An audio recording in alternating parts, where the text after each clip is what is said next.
வணக்கம். With me Vijay. அதாவது எப்படின்னா, ஒவ்வொரு ஊர்லயும் ஒவ்வொரு மாற்றங்கள் இருக்கும், முன்னேற்றங்கள் இருக்கும். கடைசியில் நம்ம மக்களுக்கு ஏமாற்றம் தான் இருக்கு. இது மாதிரி ஏமாற்றமான கதைகளை நிறைய பேர் சின்ன வயசுல கேட்டு ஆச்சரியப்பட்டு அந்த கதையெல்லாம் இப்ப கேட்கும், ஐயோ இந்த மாதிரி கதையெல்லாம் சொல்லி நம்மள ஏமாத்திருக்காங்களே, அவ்வளவு முட்டாளாவாடா இருந்தோம், இல்ல அவ்வளவு ஏமாளியாவாடா இருந்தோம் அப்படின்ற கதையெல்லாம் நிறைய பேர் கேட்டிருப்போம், நிறைய பேர் பார்த்தும் இருப்போம்.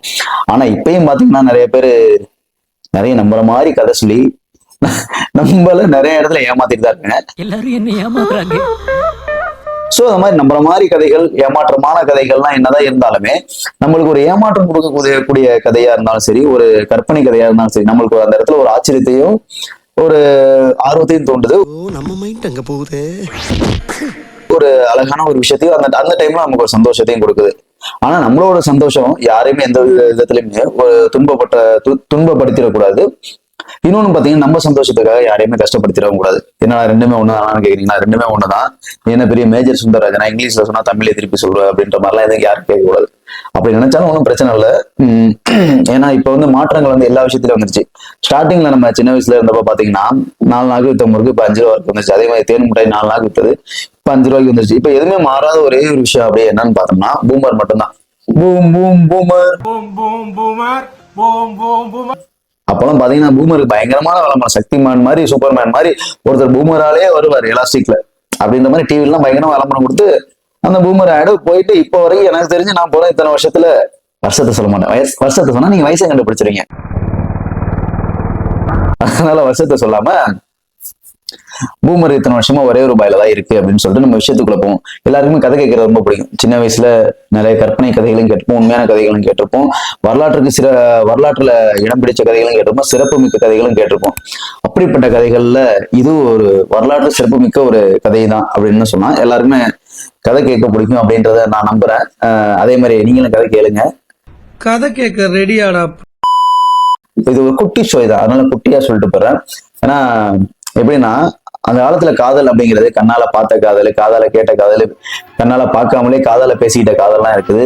அப்புறம் லெட்டர் போட்டு லவ் பண்ண காதல் இருக்குது, குட்டை காதல் கடிதம் அப்படிங்கிற பாட்டெல்லாம் வந்துருச்சு. சோ இது மாதிரியான காதல் வந்தது போக அப்புறம் டிஜிட்டலா கொஞ்சம் கொஞ்சமா மாற்றங்கள் வந்துச்சு காதலுக்கு. டிஜிட்டலா எப்படா மாற்றம் அப்படின்னா இமெயிலு, ஜிமெயிலு அப்படி வந்துச்சு கொஞ்சம் கொஞ்சமா. அப்புறம் போன் காலு, ட்ரங்க் காலு, அதுக்கப்புறம் மெசேஜ், நார்மல் டெக்ஸ்ட் மெசேஜ். அதுக்கப்புறம் இன்னும் கொஞ்சம் டிஜிட்டலா மூவ் ஆனா அப்படின்னா வாட்ஸ்அப், வைபர், ஹைக்னா ஃபேஸ்புக், இன்ஸ்டாகிராம், ட்விட்டரு அப்படி இப்படின்னு காதல் பயங்கரமா வளர்ந்துகிட்டு இருக்கு டிஜிட்டல்ல. ஸோ அப்படிப்பட்ட காதல் அப்படிலாம் வளர்ந்துருக்கும் போது ஆனா எல்லாருக்கும் ரொம்ப பிடிக்கும். காதல் தேசம், காதல் கோட்டை, இது மாதிரி அலைகள் ஓய்வதில்லை, இதெல்லாம் காதலுக்காக வந்த படங்கள். ஆனா காதலுக்காக ரிஸ்க் எடுத்து வந்த படம். அந்த படத்தெல்லாம் பார்க்கும்போது லவ்ல இப்படி ஒரு ஃபீல் இருக்கா அப்படின்னு நமக்கு தோணும். சோ அப்படிப்பட்ட ஒரு காதல் இங்க ஒரு டிஜிட்டல் காதல். அதாவது டிஜிட்டல் காதல்னா எப்படி டிஜிட்டல் அரெஸ்ட் அப்படின்னு சொல்ற மாதிரி எல்லாம் இல்லாம ஒரு ஃபேஸ்புக் காதல். ஆனா ஃபேஸ்புக்லயும் சரி, இன்ஸ்டாகிராம்லயும் சரி நிறைய பேர் லவ் பண்ணியிருக்காங்க, லவ் பண்ணியும் சேர்ந்துருக்காங்க. ஸோ நம்ம அவங்களையும் பார்த்துருக்கோம். லவ் பண்ணி சேர்ந்து அதுக்கப்புறம் சில பிரச்சனையாகி சில பேர் வெட்டு கூத்து அப்படி இப்படிலாம் நிறைய முடிஞ்சிருக்கு. ஸோ நம்ம அந்த விவகாரத்துக்குலாம் வர வேண்டாம். நம்மளோட விஷயம் என்ன, ஃபேஸ்புக் காதல். ஃபேஸ்புக்ல லவ் பண்ணி என்ன ஆச்சு அப்படின்றதான் பார்ப்போம். ஏன்னா நிறைய பேர் இப்ப காதலிச்சா ஒண்ணு தடையா இருக்கிறது என்ன, அதிகபட்சம் ஃபர்ஸ்ட் தடை என்ன பார்க்குவாங்க, ஜாதி பார்ப்பாங்க, அதுக்கப்புறம் மதம், அப்புறம் பினான்சியலா அவன் என்ன பண்றான், முதல் வேலைக்கு போறானா. அப்புறம் நம்ம எல்லாரும் ஒரு ரீல்ஸ் கேட்டிருப்போம், அந்த பார்த்திருப்போம். சோ இது மாதிரி லவ் ரிலேட்டட் நிறைய ரீல்ஸ் எல்லாம் நம்ம பார்த்திருக்கோம். ஆனா இதையும் தாண்டி அது என்ன சொல்றது, அதையும் தாண்டி புனிதமானதுன்ற மாதிரி ஒரு காதலுக்காக ஒரு 10 லட்ச ரூபாய், ஜஸ்ட் ஒரு 10 lakhs செலவு பண்ணிருக்காங்க. அதாவது அந்த விஷயத்த இப்பதான் நம்ம சப்ஜெக்டுக்குள்ளே வரப்போறோம். நம்ம குட்டி ஸ்டோரி நல்லா கேளுங்க.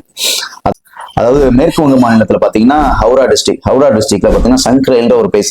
அந்த ஒரு இடத்துல பாத்தீங்கன்னா ஒரு தம்பதியினர் வாழ்ந்துட்டாங்க. கல்யாணம் ஆகி ஹஸ்பண்ட் ஒய்ஃப், குழந்தை. அவங்களுக்கு ஒரு 12 வயசுல ஒரு குழந்தை இருக்கு. இவங்க பாத்தீங்கன்னு வச்சுக்கோங்களேன், ஃபேமிலி ரிலேட்டடாகவும் சரி, ஃபினான்ஷியலாகவும் சரி ரொம்ப வீக்கா, ரொம்ப கஷ்டப்படுற ஒரு ஃபேமிலி. 2 பேருமே நம்ம கஷ்டப்படுற குடும்பம்ன்றத ரொம்ப கஷ்டப்பட்டு புரிய வச்சீங்க. புருஷன் முன்னாடி 2 பேருமே கஷ்டப்பட்டு வாழ்ந்துட்டு இருக்காங்க, வாழ்றதுக்கு ரொம்ப கஷ்டப்படுறாங்க. அப்புறம் பிள்ளைங்களை படிக்க வச்சுட்டு அந்த செலவு, எஜுகேஷன் செலவு அப்படி இப்படின்னு சொல்லி ஏகப்பட்ட செலவு ஆகிட்டு இருக்கு அவங்க 2 பேத்துக்குமே.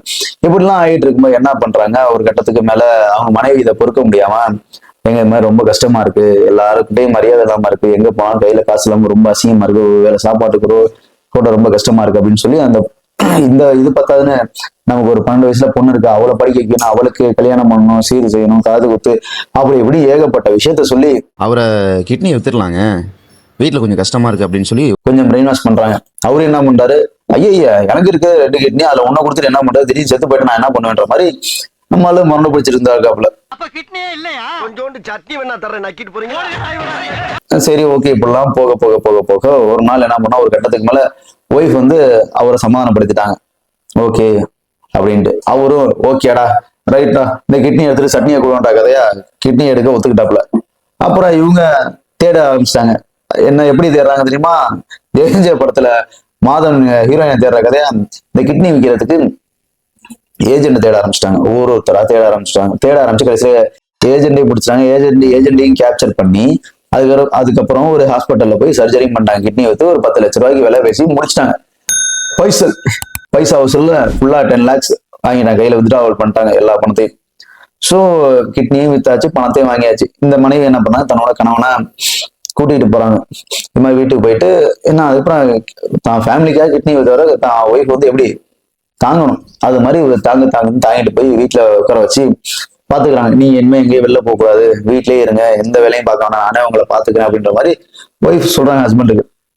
சரி ஓகே, அவரும் சரி பரவாயில்ல, நம்ம மனைவி பிள்ளைங்களுக்காக நம்ம இவ்வளவு தூரம் கஷ்டப்பட்டோம், அதனால நம்ம மனைவி சொல்றது கேட்போம், தான் மனைவியை இவ்வளவு பத்திரமா நம்ம பாத்துக்குவோம் அப்படின்னு சொல்ற மாதிரி அவருக்கும் ஒரு தாட் வந்துருச்சு. விட்டாங்க, ஒய்ஃப் வீட்டுல வச்சு பாத்துக்கிறாங்க ஹஸ்பண்ட் வீட்டுல வச்சு பாத்துட்டு இருக்கும்போது என்ன பண்ணாங்க, ஒரு கட்டத்துக்கு மேல ஒரு 2 நாள் பாத்துக்கிறாங்க. 3ஆவது நாள் ஒய்ஃபை காணும், காலைல போன ஒய்ஃபு சாயந்தரம் வரைக்கும் காணும். இவரும் தேடி பார்த்துட்டு அப்படி இப்படின்ட்டு அங்க எங்கன்னு தேடுறாரு, காணும். அதுக்கப்புறம் நேரா வீட்டுக்கு வந்துட்டு அலமாரில வச்ச பணத்தை தேடி பாக்குறாப்புல, 10 லட்சத்தை காணும். எங்கடா ஒன்னுத்தையும் காணும். தேடி பார்த்ததுக்கு அப்புறம் சுத்தி மறுபடியும் சொந்தக்காரங்க ஹெல்ப்போட எல்லா பக்கத்தையும் தேடி பார்த்திருக்காப்புல, ஒய்ஃபையும் காணும், பணத்தையும் காணாமேன்ட்டு. அதுக்கப்புறம் மறுபடியும் அவங்களோட ஹெல்ப்போட போயிட்டு போலீஸ் ஸ்டேஷன்ல கம்ப்ளைண்ட் பண்ணதுக்கப்புறம் அதுக்கப்புறம் புலன் விசாரணை, குறுக்கு விசாரணை, நேர் விசாரணை, சைடு விசாரணை, எல்லா விசாரணையும் போட்டு ஒரு விஷயத்தை கண்டுபிடிச்சாங்க. என்ன அப்படின்னா, கிட்னியை வித்து 10 லட்சம், அந்த 10 லட்சம் அந்த காதலுக்காகவா, இல்ல இந்த கிட்னிக்காகவா, இல்ல அவர் மகளுக்காகவா, மனைவிக்காகவா, இல்ல அந்த காதலனுக்காகவா அப்படின்னா, இந்த காதலன் யாருங்க அப்படின்னு பாக்குறப்பதான் நமக்கு ஒரு விஷயம் தென்படுது. கொல்கத்தால பராக்பூர்ன்ற ஒரு ஏரியா, அந்த ஏரியால ஒரு பையன் வசிக்கிறான். அந்த பையனுக்கும் இந்த வீட்டுக்காரம்மா இருக்காங்க பாருங்க, அவங்களுக்கும் ஃபேஸ்புக் மூலியமா காதல் வந்துருச்சு. அதனாலதான் சொன்னேன்ல, டிஜிட்டல் லவ். ஃபேஸ்புக் மூலியமா காதல் வயப்பட்டாங்க. காதல் வயப்பட்டது 2 பேரும் ஏதோ ஒரு பிளான் பண்ணிட்டு ஓகேடா பணத்தை மொத்தமா சொல்லிட்டு ஓடிடலான்ட்டு ஹஸ்பண்ட் இது மாதிரி சொல்லி பணத்தை எல்லாம் ரெடி பண்ணிட்டாங்க. பணத்தையும் தூக்கிட்டு ஓடி வந்தாங்க. அதுக்கப்புறம் போலீஸ் எல்லாம் விசாரிச்சு இவங்களை வந்து பிடிச்சதுக்கு அப்புறம் என்ன சொல்லலாம், எனக்கு என் புருஷன் கூட வாழ விருப்பம் இல்ல, டிவோர்ஸ் வேணும் அப்படிங்கிறாங்க. டிவோர்ஸ் வேணும், சரி 10 லட்சம் பணம் எங்க அப்படிங்கிறது தேவையில்லைன்னு சொல்லி முடிச்சிட்டாங்க. சோ இதை பத்தி போலீஸ் எந்த அளவுல விசாரணை பண்ண போறாங்க நமக்கு தெரியாது. இதை பத்தி மேலும் தெரிஞ்சுக்கணும் அப்படின்னு நினைச்சீங்கன்னா கீழே கமெண்ட் பண்ணுங்க. அடுத்து நம்ம ஷோல நிறைய ஸ்டோரி இது மாதிரி சொல்லுவோம். தொடர்ந்து நீங்க நம்ம ஷோ பாருங்க, ஸ்டோரி கேளுங்க. உங்களுக்கும் எது மாதிரியான ஸ்டோரி வேணும் அப்படின்றத கமெண்ட்ல சொல்லுங்க. ஓகே, திரும்ப நம்ம அடுத்த ஒரு குட்டி ஸ்டோரி இல்ல அழகான ஒரு கதை கேட்கிற ஷோ நம்ம சந்திப்போம். சரியா? அடுத்த ஒரு அழகான கதை சொல்ற ஸ்டோரியில உங்களை சந்திக்கும் முறை நான் உங்கள் Vijay DK. Tata, bye by.